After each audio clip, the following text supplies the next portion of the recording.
Everybody, it's Jeremy. Welcome back to Lucid's Tournament Game 7, where we are playing Helheim. This is turn 59.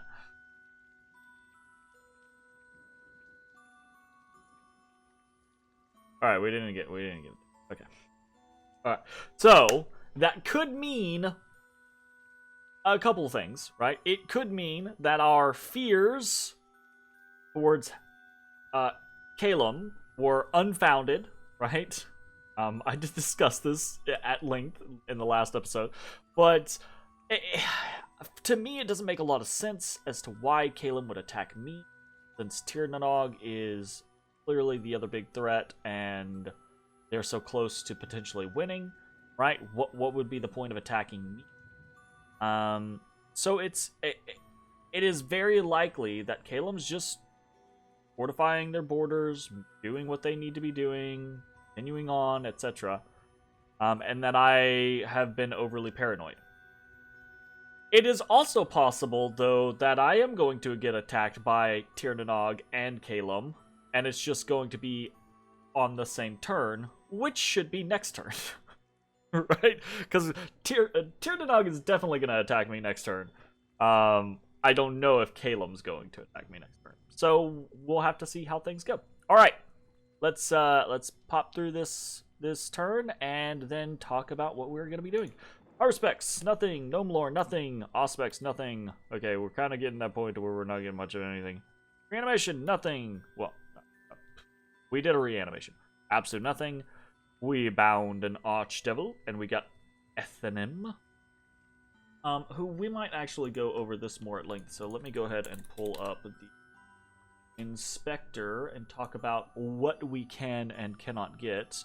I'm not gonna search it yet, but we'll talk about that when we actually Ethenim. We got dark knowledge, nothing. Corpse man construction, arcane probing, nothing. Corpse man construction, arcane probing, nothing. Our respects, nothing. Augury, nothing. Absolute nothing. Cast some naiad warriors, cast some corpse man construction, and then we get to witness battle. So that was a big fat nothing for fucking site searching that turn, which is kind of unfortunate. We are doing okay from a gem income perspective. We're not doing great. We've been really unfortunate as far as augury goes. Our wind, death, actually, that's not true. Our wind, death, water, and earth are kind of okay. They're okay. None of them are just fantastic. None of them are bad. Our nature's actually bad, but it's supplemented by the fact that we have Mother Oak. And our fire and astral are abysmal. Now, granted, we're just now getting into fire and astral, but I say that we've actually been casting augury for about 10 turns now, and we haven't gotten shit. It's been really, really unfortunate. So that's them's the breaks. All right, we got a battle in Blue Moss Forest. Let us see what has happened. So in Blue Moss Forest, we've got Zuriel, the son of Azazel, up against some individuals. Now, this looks to me like it was a cloud trapeze, right? I think this is magic phase, potentially. So it looks like this Bao Banshee cloud trapezed in with this Tuatha Sorceress. This Tuatha Sorceress has a fairy in a bottle, okay? So temporary air and nature gems. And then just has a whole shit ton of nature gems added onto the mix. And then this Bao Banshee has kind of thug gear type scenario. I say kind of thug gear, but really this is more flood gear. This is swarm gear, basically. The Vine Shield just helps stay alive. The Shillelagh is just for an extra added little oomph, and maybe you get lucky and put somebody to sleep. I don't really know why the Shroud of the Battle Saint is up. Okay, you give her resistances, but I don't know that that's necessary. Again, I don't think you really need winged shoes. Really, this is all about lifelong protection. So we've got lifelong protection, and we've got this 2-auth sorceress, and what you can see is, right, Howl is going up, and Lesser Air Elemental is going up. So this Bow Banshee is going to do some Lesser Air Elementals. This 2-auth sorceress is going to put out Howl, and then maybe like some Swarm or something like that, who knows. And this Bow Banshee is going to constantly summon imps with lifelong protection. So that's the plan. The plan is to swarm the enemy that they come across. My headphones are actually kind of rattling a little bit, so hopefully that's not affecting my audio. Fingers crossed. Anyways, let's watch how this goes. So this PD is nothing. Zuriel blesses himself, shock resistance, reinvigoration, blood surge. Okay. The issue here is going to be quite obviously no regeneration. Okay, because chip damage is going to happen. As chip damage happens, you fucked. All right, Zuriel is going to put up a fire shield. That is going to help him kill more things. That's good. We've got Howl coming up. All right, and these guys are gonna, no, they're just gonna get, they're gonna get flooded by wolves. More so than anybody. Ah, Thunderstrike, interesting. God. Yeah, so this is legitimately, this is just what it's gonna be. It's just gonna chip damage Zuriel down, and he hasn't actually even taken a hit yet. All of these are killing themselves, but here we go, okay? We've seen a couple of ticks now, where demons are getting damaged through, or wolves are getting damaged through. There's some poison that's in there from someone. Did the demon's claws have poison? Seemed like it. Oh, it's this this fucking sprite back here, right? Elf shot? No, that can't be it. I don't know, there's a little green tick that keeps happening every once in a while. Oh, it's not a green tick, it's just me seeing the elf shot. Ah, we've got some swarm coming in. Maybe that's it. Maybe I was seeing some swarm bugs. Yeah, I'm seeing swarm bugs get some damage off. Holy shit, we've got a bunch of sprites coming in now.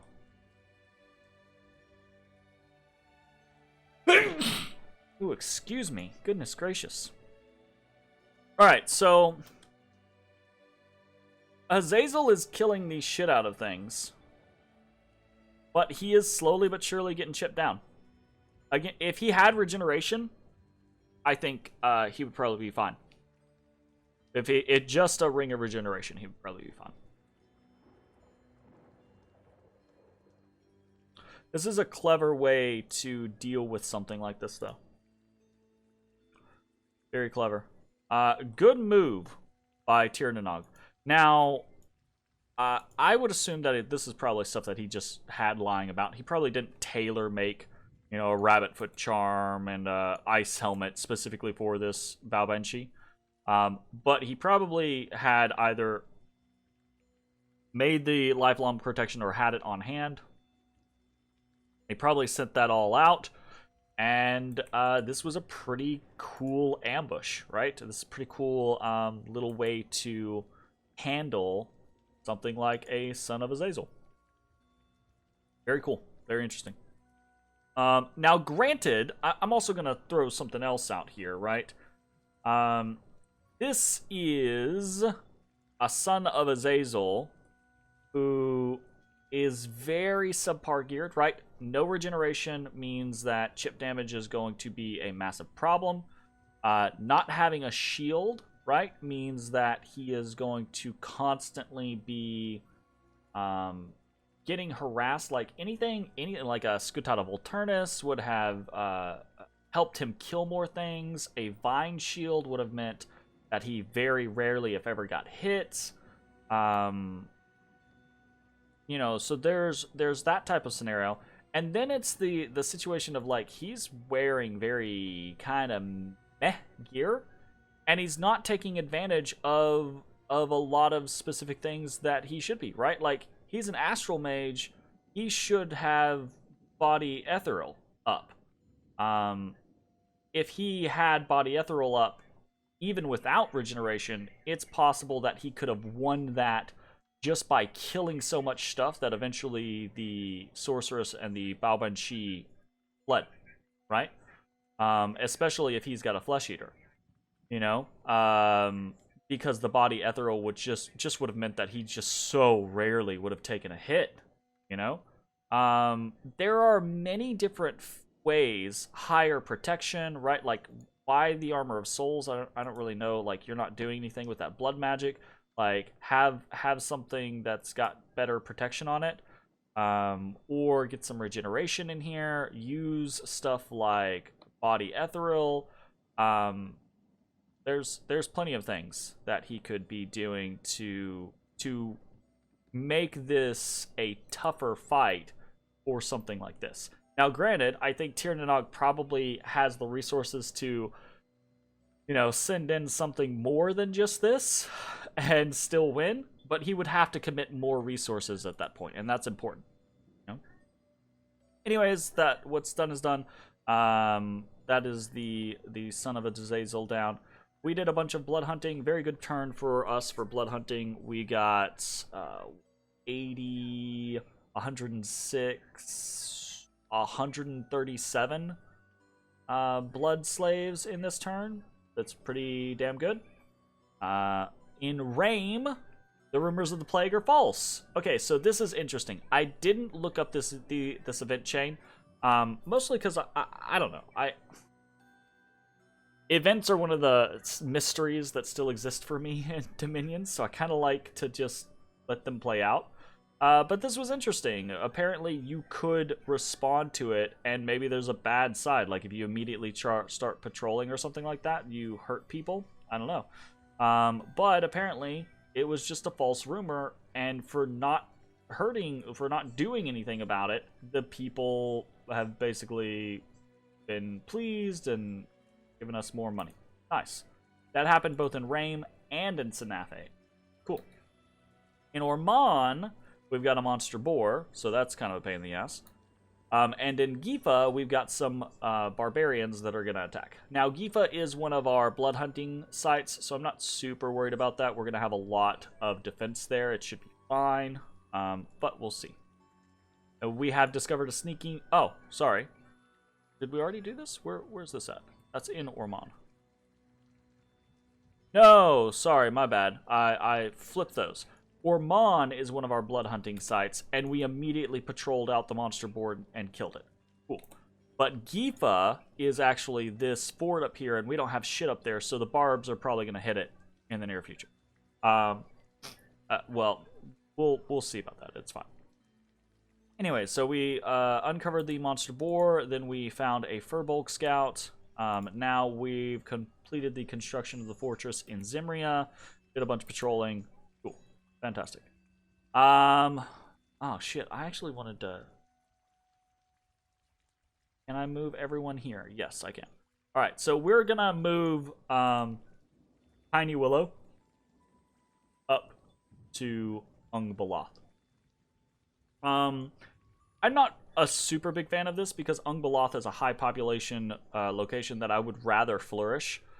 But Tiny Willow is not going to produce the same amount of blood slaves as it once did because we have dropped below the 500 or 5,000 population. And I need that blood economy. So we're going to Ungballath immediately. Fingers crossed. Okay, what else are we doing? We're doing a whole bunch, as you can see, because next turn is turn 60. So we are going to try to preempt some stuff. We're going to lose a bunch of people here. We're probably going to have half the territory that we do right now. We're probably going to have half of it next turn. I anticipate a whole shit ton of attacks from Tir Nanog. And I halfway expect some attacks from, like, Kalem. I halfway expect some attacks from, like, from Femoria. I don't know. We'll see how it goes. So, let's talk about everything that is going on. Let's actually start. No, we'll end with Ethanim. Let's start up here in the northern half. We'll start in the Saramation front. So, in the Saramation front, we have Auriax, Semegus, and Nikafor that we moved into Laria in the off chance that we were going to get attacked there last turn. So, we are moving them into 3 different locations. The plan, course of action, is to harass and counter raid as much as we possibly can. And one of the potential options that we have there is preemptively being in a location that Tir Nanog attacks. So, we are going to be hitting Glimmering Fields with Nikafor, right? We are going to be moving into Gifa with Semeges, okay? And then we are going to be moving into Menace with Auriax. So, Glimmering Fields is potentially going to do some damage to Tir Nanog, just prevent him from recruiting or moving out or doing whatever. And then Semeges attacking into Gifa is both an attempt to catch a raider from Tir Nanog, but also to potentially stop the barbarians that are maybe going to be there. And then Auriax moving into Menace is just the hopes of catching a raider. Okay? In Robberhome, we're not really doing much aside from researching, honestly. We have a pretty big force here, 272 units. We're mostly just interested in pushing our research at the moment. We are, however, moving from Sarmatia, Spart 5, and Jade Sorceress 3 for reasons. The reasons being primarily that we want to diversify our buffs. If we can get up to something like Alteration 7, having the Jade Sorceress there with something like a Thistle Mace, or even without a Thistle Mace, because she's Nature 2, she can use 2 gems to cast Mass Protection. Okay? So that would be a pretty big buff for our forces. And then something like Marble Warriors could be pretty useful instead or on top of, or just doing stuff like Legions of Steel, Strength of Giants could be pretty important, or doing stuff like Maws of the Earth could be a pretty big deal, right? Instead of buffing, debuffing or quibbling the enemy can be very useful. Okay, we can also do something like Ironbane, I believe. So magical armor is not affected, but I don't think if we take a look at someone like this. Yeah, this is not magical armor, so this is bronze scale cuirass. So we could potentially do something like that, but I think it does it to ourself as well. Right, so Ironbane. Armor of all soldiers on the battlefield will rust and become weakened. Weakened armor can be destroyed by a hard blow from a weapon. Magical armor is not. So we wouldn't want to do this. This is against us as well. So, never mind.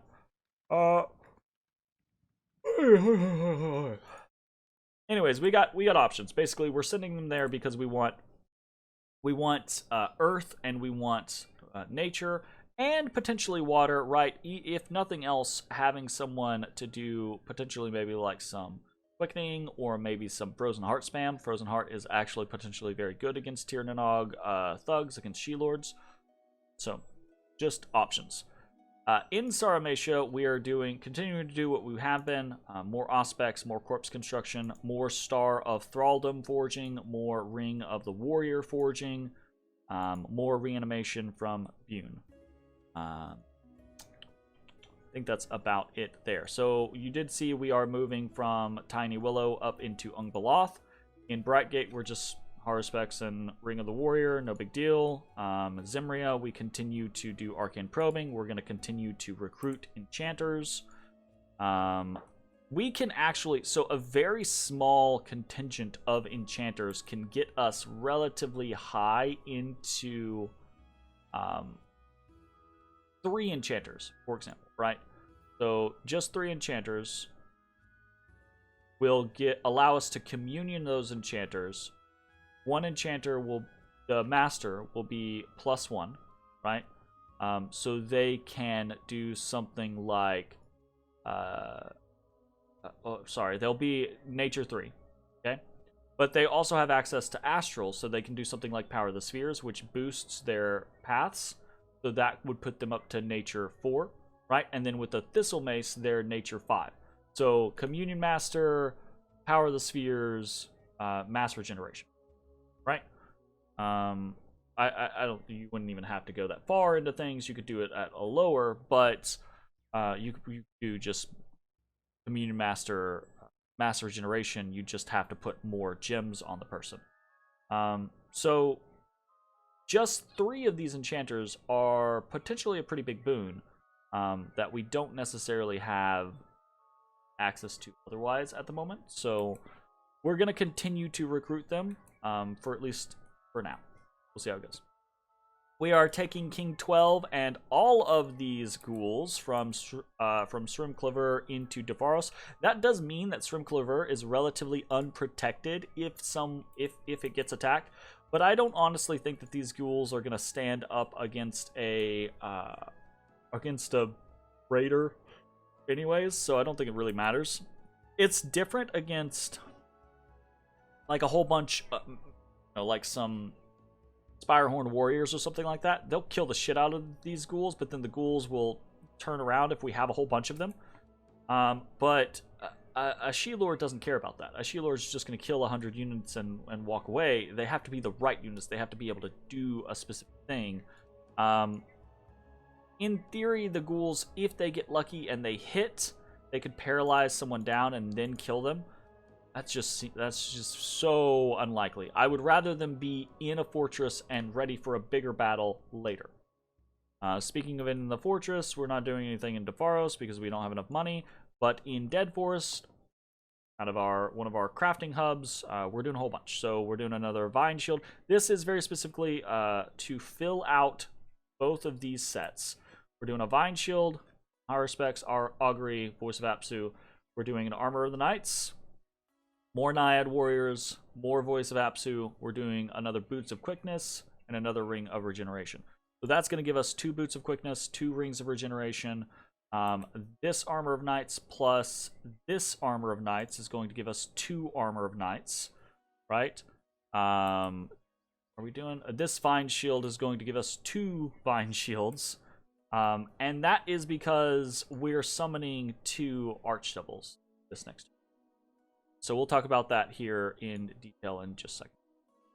Otherwise, so we're done in Dead Forest. Otherwise, in Kohnberg, and this is where things start to get interesting because we can start seeing, so like in the north, we don't have very many attacks. We're just attacking in Glimmering Fields, and then we're preempting in Menace and Gifa. But down south, we're actually moving a whole bunch. We are forging some Armor of the Knights here, and then otherwise, we're mostly just sitting in Kohnberg, except for Jarl 28 and Jarl 20. Jarl 20 is going to be meeting up with another Jarl to head into Dovin, and this is just a jump. This is a opportunity for us to hit a spot and then start jumping into other territories. Okay, but Jarl 28 is actually going to be hitting Yellow Caves, and this might be somewhat suicidal, but it is a test. I want to test and see what he has going on there. We can test one Jarl to see if he's patrolling there or if he's not patrolling there. Because if he's not patrolling there and it's just like, I don't know, some a handful of like cavemen or something like that, then Jarl 28 could very well kill them and sit on that fort, which would be a big deal. So we're going to see how that goes, but it might prove to be the death of Jarl 28. We'll have to see. In Polmania, you're going to notice, we've got a couple of people in all of our blood hunting scenarios. hit it out with the Star of Thraldom and Ring of the Warrior combo. So we've got 2 over here in Ormond, we've got 2 in Pulmonia, and we've got 2 in Sinafe. Up in Tiny Willow, we've got just 1 with the Bane Blade and a Ring of the Warrior. So that is basically just trying to stack the odds. And I have the combos on the most experienced units that I have.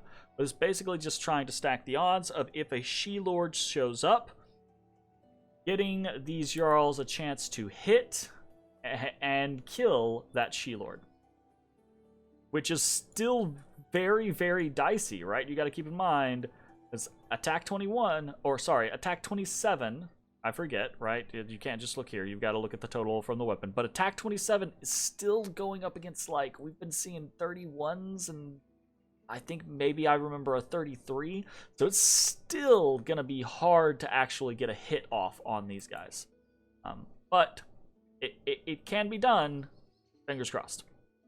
So that's what's going on in our blood hunting areas. That's kind of our defense there.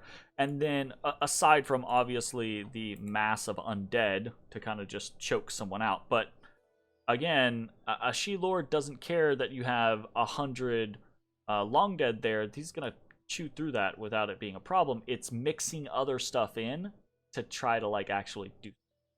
Pedosian, meanwhile, is just fucking walking forward. This guy, unfortunately, he's a fucking tank, but he's got nothing else going on. So he's just gonna walk forward and try to do what he do. And what he do is being a big ass take and being hard to deal with.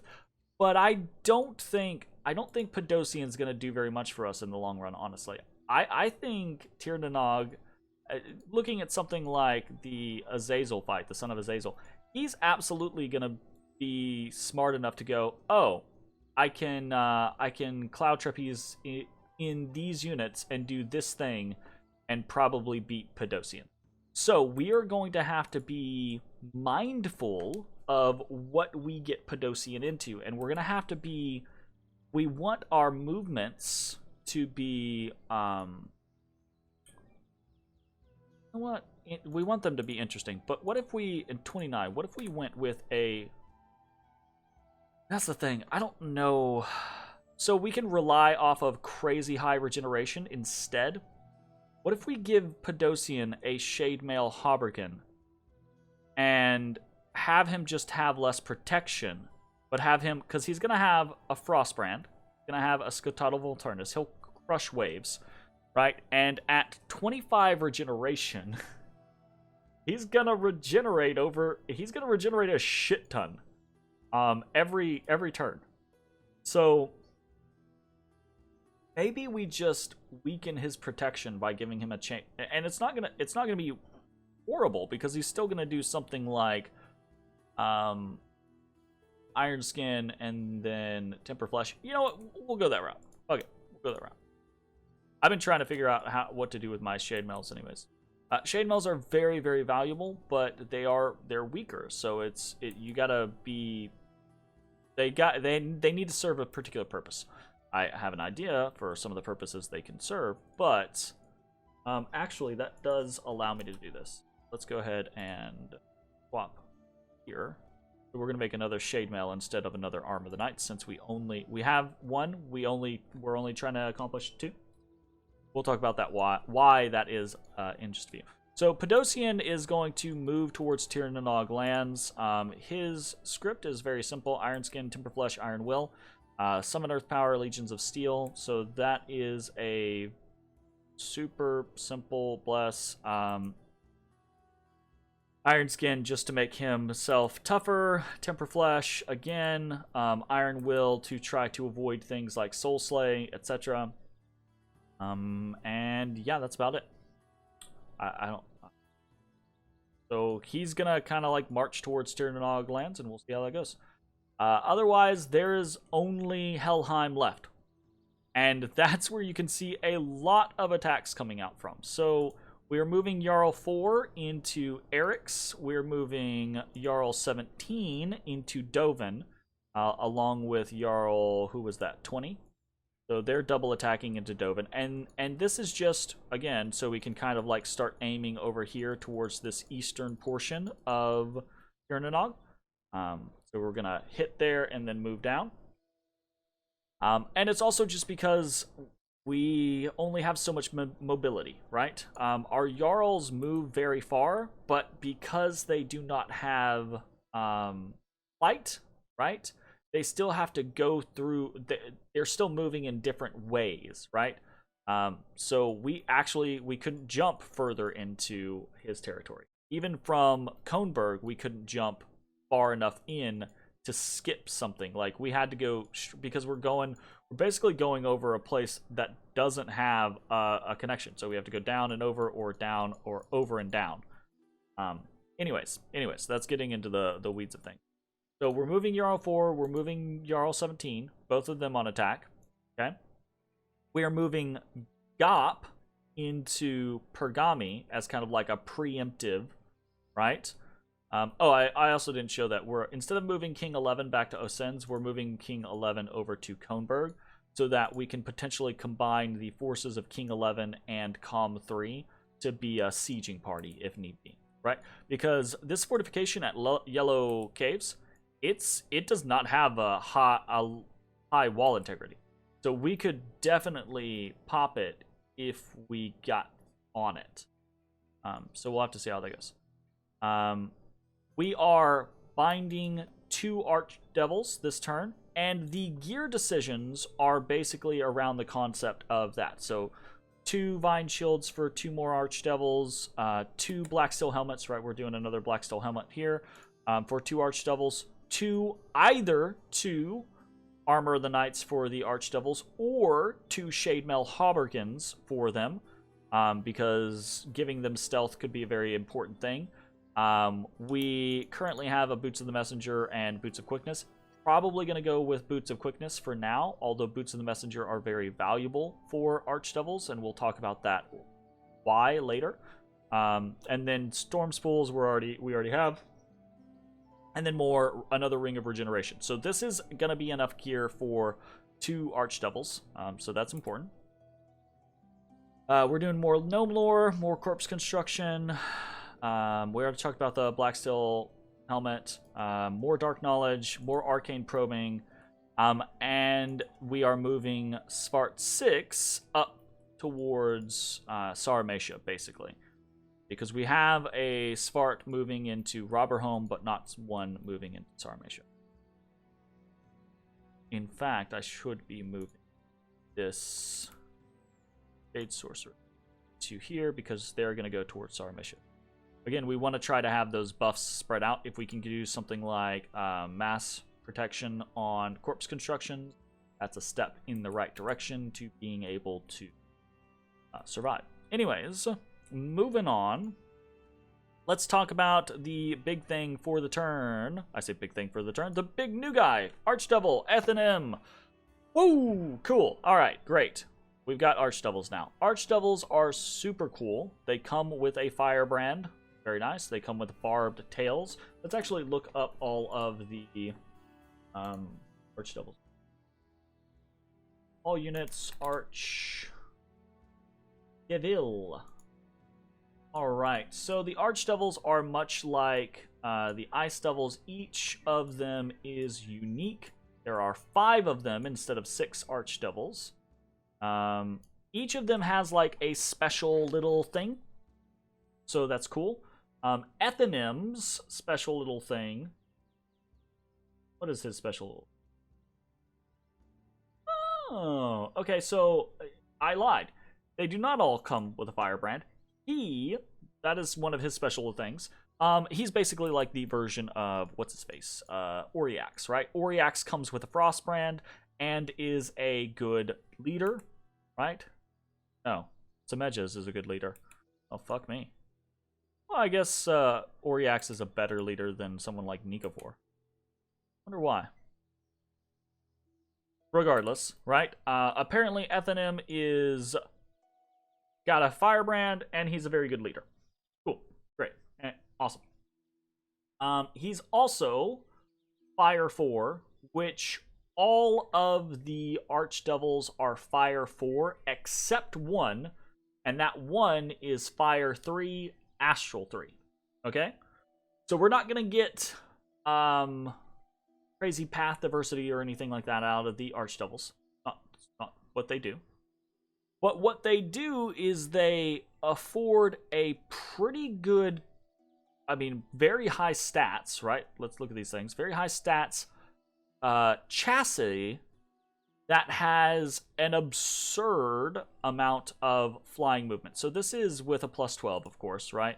But that's a 28 map move. Flying, which means you go very, very far, right?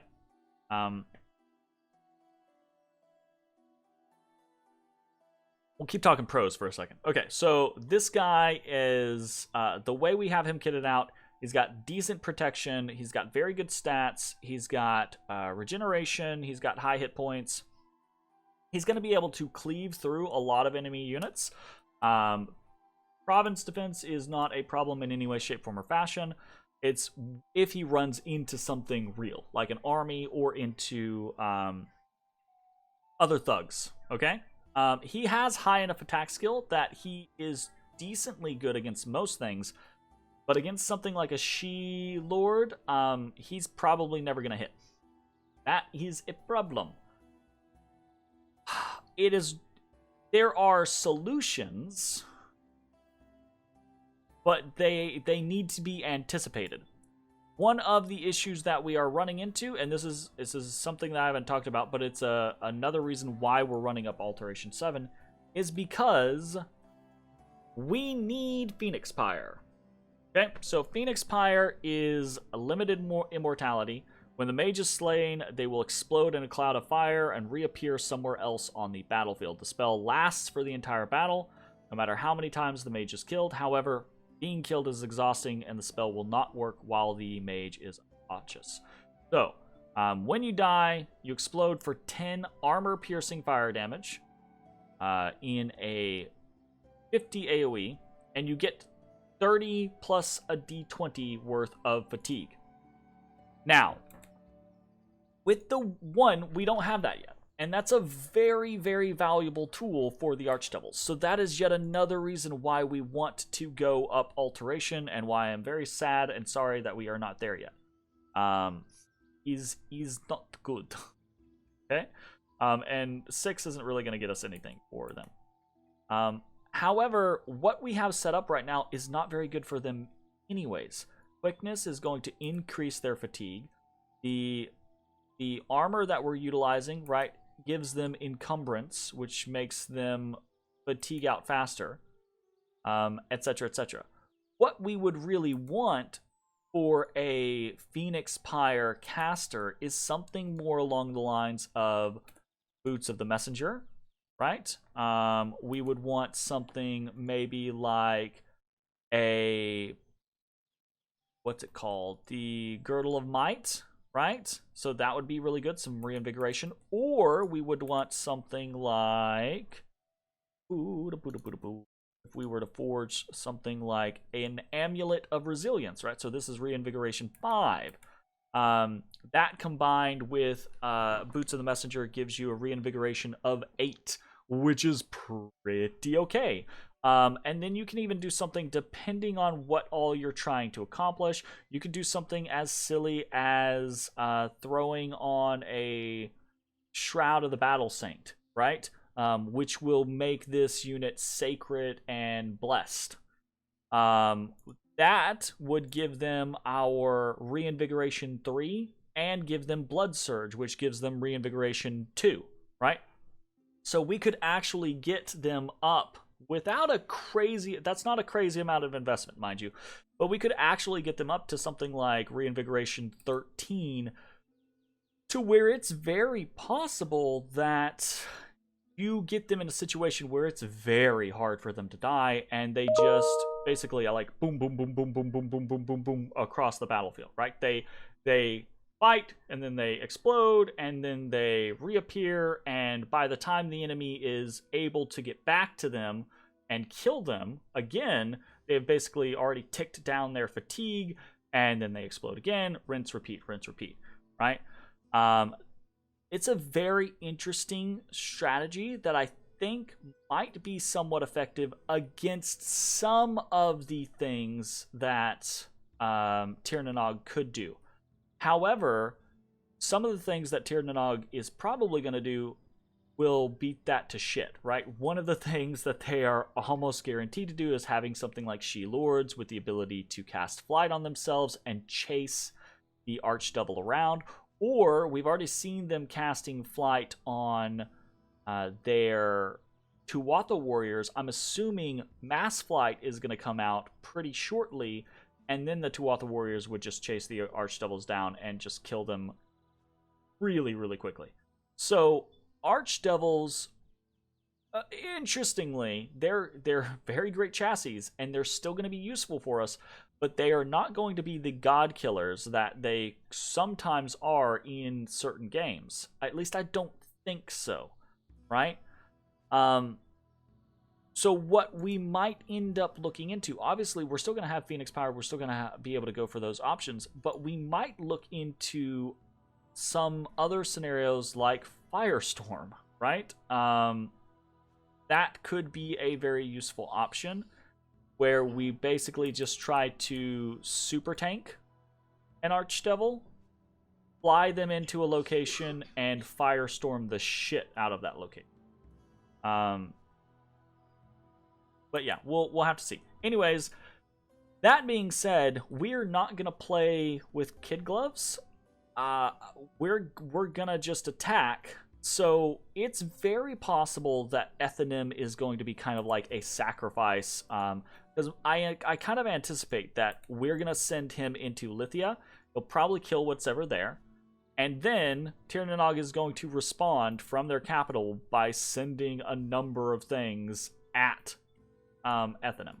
So we're gonna have to kind of see what that does. I am potentially going to respond by changing. Currently, he's just got Phoenix Power and Fire Shield, and then an attack rear command. But I'm potentially going to change that command into something else like... I want to send some... Oh, no, I did want to send some gems with him, but I forgot about that. We don't fucking have any. So we're not going to do that. But we've got some other options, like Incinerate is really interesting. We've got some options like Falling Fires that we can turn on instead. So we'll have to see. We'll have to see. Probably going to be a dead Archdevil, and that's why we're summoning 2 for next turn. Anyways, so this is a lot of movement, but overall, not a lot of effect, right? I anticipate, like I've said, I anticipate being hit in at least half of our provinces this turn. And this is going to turn into probably a big raiding war, and we're going to have to see how it goes. I say that it's going to turn into a big raiding war. I also anticipate getting hit in Robberhome, and I'm expecting about 100 or so Tuatha warriors to pop onto Robberhome this turn, and for them to be very supported, because Tir na Nog's goal is obviously to take Robberhome, right? And I expect him to go pretty hard and fast at it, to the point to where I might not have enough there, and we might not have enough time to hit any other power spikes.